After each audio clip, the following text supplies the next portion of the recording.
Welcome to Fronteras, a program that explores issues at the border and beyond through the lens of arts, culture, and history. I'm Norma Martinez with Texas Public Radio in San Antonio. A Spanish presidio was established over 300 years ago in present-day San Antonio. San Antonio de Béjar played an important role in Spain's expansion into the vast, geographically diverse Texas territory. But San Antonio was not the capital of Spanish Texas. That title came later. The first capital of Spanish Texas was a small fort and mission near the eastern border with Louisiana, known as Los Adayes. Los Adayes served as the Spanish capital of Texas for almost 50 years, from 1721 to 1772. It was doomed for failure from the start. Los Adayes was established in the unpredictable climate of the piney woods of what's now East Texas. It was at the time on the far eastern border of New Spain, just on the border with French Louisiana. The indigenous population in the region, mostly Caddo, refused to be converted to Christianity, so much of the labor used to build and maintain Los Adayes came from the soldiers themselves. Francis Galan is an associate professor of history at Texas A&M University, San Antonio. He's written the first book devoted to Los Adayes. Galan says a short-lived attempt to establish a presidio at Los Adayes failed a few years earlier. He says the region was at the crux of global tensions in the Americas between the Spanish, the French, the English, and the increasingly shrinking indigenous population. The region itself is home to the Caddo Indians that had been there forever, 1,000 years or more. And so it's very much tied into these Mississippian cultures and very farming-based societies. And at the time that the Spanish decided to settle in East Texas, it really came at the end of the 17th century after the appearance of La Salle, going down the Mississippi River and then coming to accidentally off the coast of Texas and claiming it for France, and the Spanish then decide that they need to come out to establish themselves to protect the silver trade of Mexico. And so initially they tried that in 1690, abandoned that project for various reasons in 1693, and then they came back in the 17-teens after the War for Spanish Succession, or Queen Anne's War, and essentially the Spanish monarchy fell under the Bourbon family of France. So the French and the Spanish, ironically, became cousins, and Father Hidalgo had communicated with the French governor around 1713 to try this again, bring the Spanish back and establishing missions. And so it's really through the assistance of both the Caddos and the French that the Spanish were able to come back and settle in East Texas and eventually reestablish missions in East Texas, and then going even further across the present Sabine River into northwestern Louisiana. And so by then, San Antonio had been established in 1718 as a mission and presidio, and so this was Spain's attempt then to reconquer the region at this time in which Britain is becoming more powerful globally. And so for Spain, they're essentially trying to establish a defensive perimeter, and hence this ended up becoming the Frontera, Texas. And so then Los Adayes is established in 1721, both as a fort and a mission. Next, very close to the French post at Natchitoches, Louisiana. And so there's this global stew that's brewing sort of here on this border between Texas and Louisiana. You have, like you said, the British kind of encroaching there a little further to the east and the north. And why was it that Los Adayes was named the capital of Spanish Texas. Again, the assumption would be that the larger Béjar here, where we are in San Antonio, that would be sort of the more natural choice for Spain. That could be in part because of the fact that the governor who established it initially from Coahuila, the Aguayo expedition in 1721, at that time you did not yet have the via, the San Fernando. The Canary Islanders would come in 1731, and at the end of the 1720s there was a General Rivera who had inspected the northern defenses of New Spain or colonial Mexico,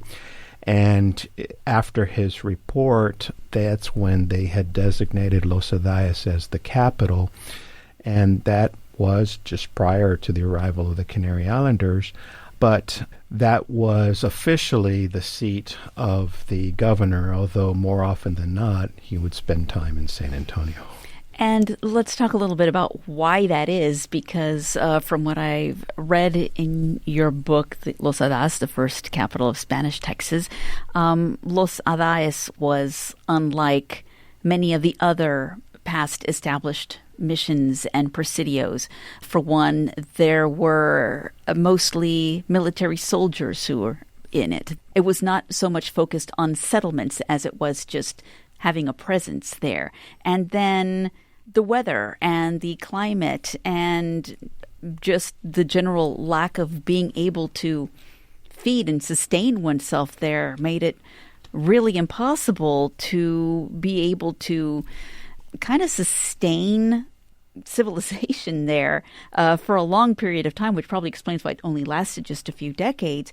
But can you explain how those conditions led to it sort of becoming this independent-minded part of Spanish Texas that grew to rely on illegal trade with the French and with the Indians? All that kind of all came together.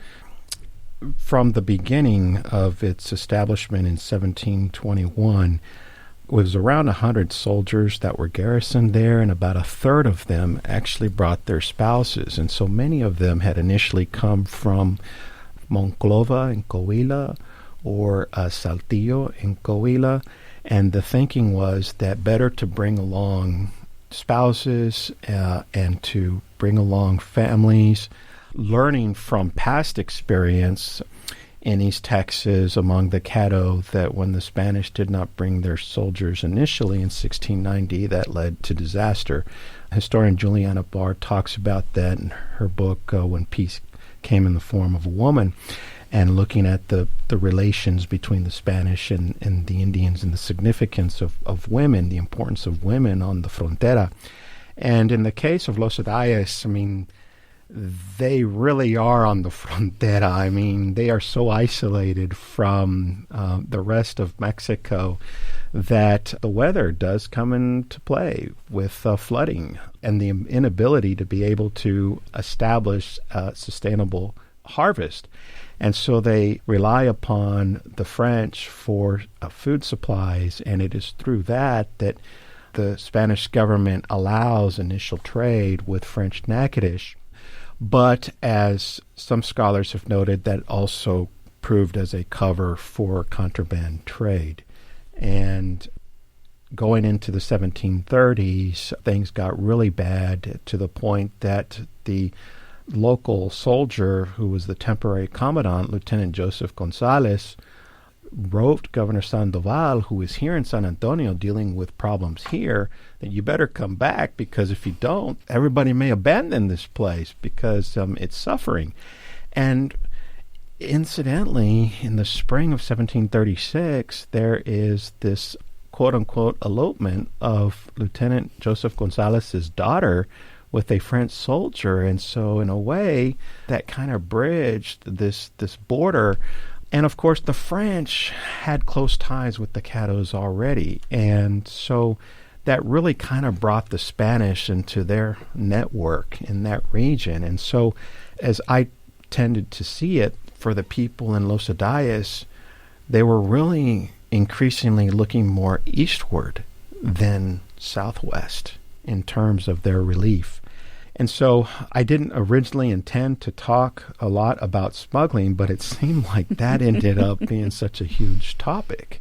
Francis Galan is a historian and the author of Los Adayes, the first capital of Spanish Texas.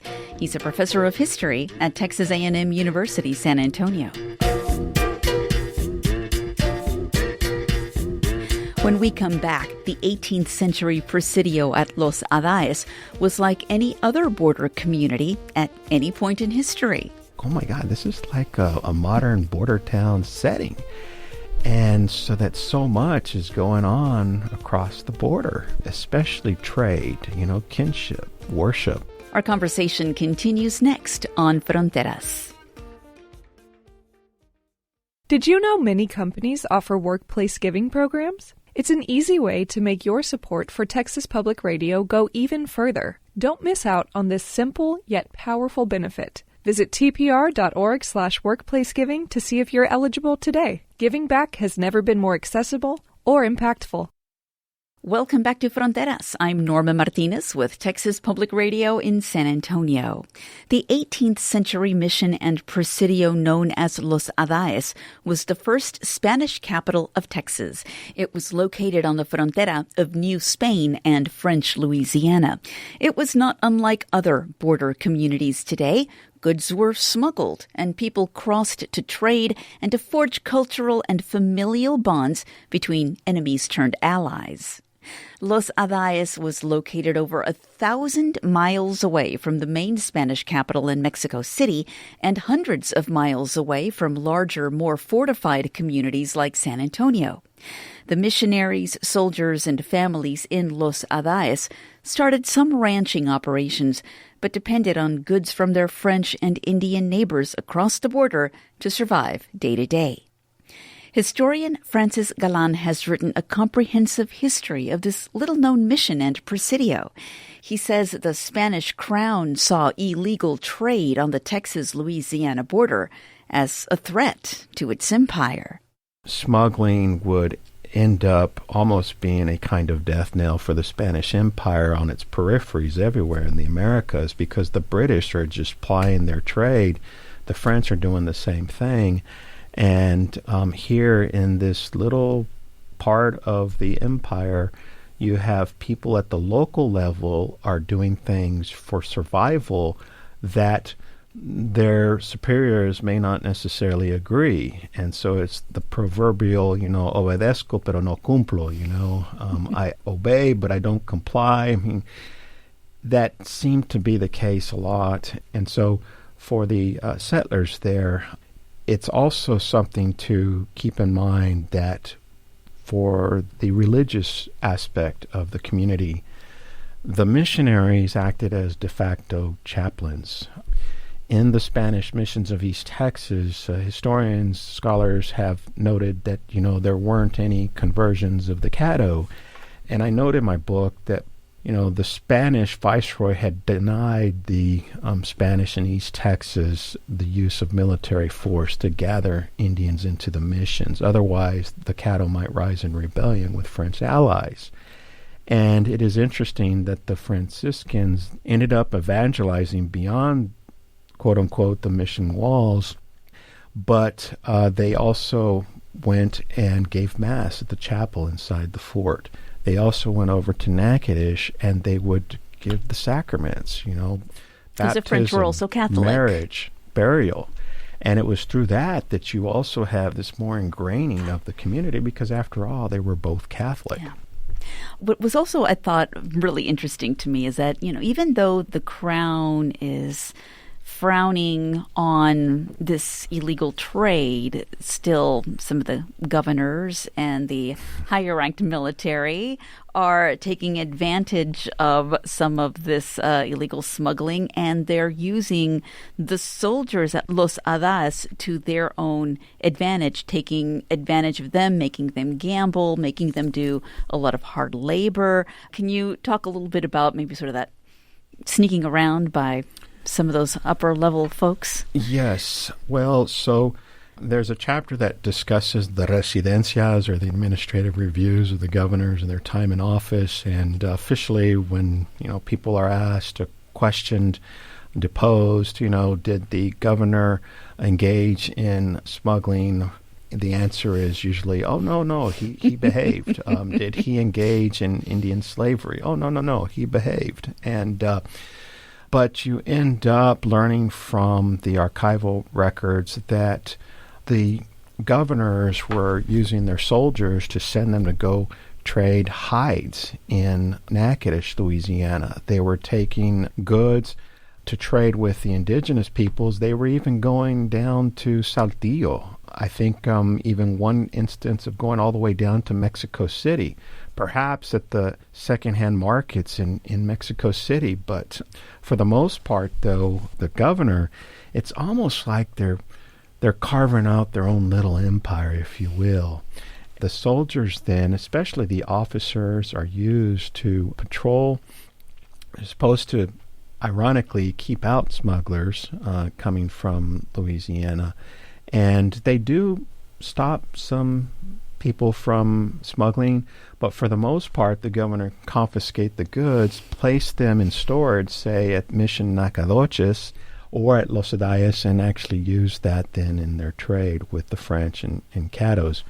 Officially, though, the governors are doing what is referred to basically as gifting, and you wouldn't think this, but balas, which is ammo, pólvora, gunpowder, and other goods that generally you would think that you would not do. But it's generally the Spanish trying to establish some kind of friendship and alliance with the local indigenous peoples. And so, you also have the Caddos, who are very powerful in and of themselves, and they tend to kind of get overlooked in terms of that early Texas history, naturally because of the rising power of Apaches and Comanches. But in terms of the smuggling and the governors themselves, they do end up getting tried. The 1750s and 60s, especially with the French and Indian War, lots of trade going on between Los Adayas and Natchitoches, especially in hides.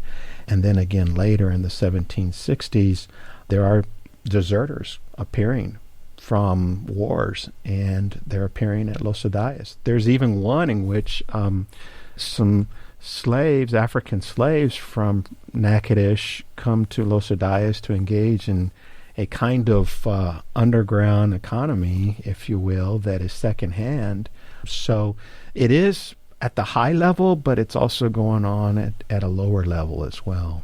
And slavery is illegal in New Spain at this point, but you do have a chapter in which you do touch upon slavery. We know that it was common in French Louisiana, but in Spain, you point out that not really the folks who were living at Los Adayas, the Adaeseños, because they were too poor to have any slaves. They did kind of their own manual labor, but some of the Spanish governors, maybe not so much calling them enslaved people, but calling them, captive Indians or others who were, in peonage of some sorts. Can you talk a little bit about that? Yeah, basically like criados, especially Lipan Apache, who one of the governors in the late 1740s purchased African slaves, but also ends up having servants that are indigenous. And so largely these are Lipan Apache captives who may be taken from this area and sent over to Los Adayas, but many captives that are also sent into Louisiana as part of the Indian slave trade, which technically Spain outlawed, but in practice it still continued. And so this being where it is in the frontera of Texas and Louisiana, you have this crossing of both this African and indigenous slavery, which is really fascinating. And a lot of border communities, I don't know if you've ever, I'm sure you have, taken a look at how the situation was on the Spanish-Louisiana border and maybe compared it to maybe the Texas-Mexico border or maybe other international borders. Have you kind of made that comparison about how the more things change, the more they stay the same? Yeah, it's interesting you should ask that, because when I was trying to conceptualize a thesis or main argument for my book, and I go out there and visit the site of Los Adayes and then go over to Natchitoches, they're really only about 12 to 15 miles apart. So that's an afternoon's walk for the people that are there. My spouse is from Laredo, and we would often go across to visit her family in Nuevo Laredo. And for me, it's just like, oh my God, this is like a modern border town setting. And so that so much is going on across the border, especially trade, kinship, worship. And so those are some of the things that actually filter then into my overall argument. Contemporarily is, for example, the Yucatan-Belize borderlands, in which you have the Spanish and the British contesting over there because the British are trying to establish Belize as this, for the resource of timber to feed into its sugar plantations, and you have African slaves fleeing to the Yucatan, and Mayans who are fleeing to Belize. And for those who are African coming into Yucatan, trying to seek religious refuge. If they become Catholic, they can stay, and they become Spanish. And so then in a way, it's almost like Los Adayes with Texas, Louisiana frontiers, like the other side of the Gulf of Mexico, But that would be the case in many borderlands settings, not just locally or regionally, but indeed globally. Skipping a little ahead to the final years of Los Adayes, there were other East Texas missions that were shut down. You write that there were some Spanish officials, when they would come to Los Adayes, they would say, we need to close this place down. Yeah. This place just isn't working. And ultimately, they did decide to close it down. But then you actually have a chapter, I believe it's called The Trail of Sorrows. Yes. And it is something, I guess, kind of shocking to read, especially knowing that the Spanish did it to their own people. So can you set the scene for us on the end of Los Adayes? I tried to look to see elsewhere were there cases in which the Spanish government themselves were the ones that forced the people to leave, that were their own settlers. And so that really does kind of stand out, because you don't really see too many examples of that. But that has to be also placed in the context of war and global events, because in the aftermath of the French and Indian War of North America, or known in Europe as the 7 Years' War, which ended in 1763, France had transferred Louisiana to Spain, and so as part of the so-called Bourbon reforms to really reform the military and to make the economy more efficient, the Spanish came to inspect the frontier, kind of like General Rivera did in the late 1720s, and essentially then decided to close down some forts and some missions. And so Los Adayes, since it no longer had its official goal of protecting the frontier or the border, because basically now that Spain had Louisiana, the border became the Mississippi, and on the other side it was the British. Yeah. And the British acquired Florida through the Treaty of Paris of 1763. So Spain had lost it, basically. They had paid for their compact, or being of the Bourbon family, and siding with the French. But in that aftermath then, in the summer of 1773, the order came for the settlement to abandon and march to San Antonio. On foot, left everything behind. And one of the leaders who emerges is Antonio Gilibarbo, who was born and raised as Los Adayes. His father was a soldier there, and his mother was ill, and so apparently he had left her behind at one of the ranchos. And so then there were children who had perished as well.